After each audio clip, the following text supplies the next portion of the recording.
Big boss house కి మీకు స్వాగతం. ఫస్ట్ టైం బిగ్ బాస్ నా లైఫ్ లో పడుకున్నప్పుడు చెమటలు పట్టినాయి. లాంచ్ లో నాగార్జున గారు ఇచ్చిన టాస్క్ లో భాగంగా హౌస్ లో డిస్కషన్స్ మొదలవడం జరిగింది. నైట్ కూడా చేశారు, మార్నింగ్ కూడా చేశారు. సో నేను మిమ్మల్ని చేంజ్ చేయదలుచుకోవట్లేదు. అందరం కలిసి తిన్నవి మాత్రం రీతు చౌదరి గారు చేస్తారు. అండ్ స్టవ్ గురించి చెప్పారా మీరు? హౌస్ క్లీనింగ్ అన్నప్పుడు ఆటోమేటిక్ కిచెన్ టేబుల్ కూడా హౌస్ క్లీనింగ్ లో భాగంగా వస్తుంది కదా. ఫ్లోరు ఇది స్విమ్మింగ్ పూల్ అది ఆ క్లీనింగ్ అదంతా మేమే తీసేసుకుంటే నెక్స్ట్ టైం ఈ పని ఎవరైతే చేస్తారో వాళ్ళు అదే చేస్తారు. మా ఇద్దరు కుక్స్ మాత్రం క్లీనింగ్ చేయరు, వాళ్ళు కుక్ ఒక్కటే చేస్తారు.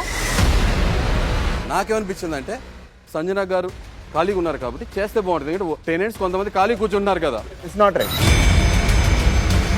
మనీష్ మీకు బ్యాచ్ రాలా, మీరు మాట్లాడకండి. వినండి మీరు ఫస్ట్. మీకు బ్యాచ్ రాలా, మీరు మాట్లాడకండి. బ్యాచ్ వచ్చినా మీరు మాట్లాడకండి. ఏమైనా వస్తే నా మీద తీసుకుంటా. నేను ఇంట్లోకి వెళ్ళిపోవటానికి కూడా రెడీ, నేను తీసుకుంటా కాల్. బిగ్ బాస్ 9 ఈ రోజు రాత్రి 9:30 నిమిషాలకు.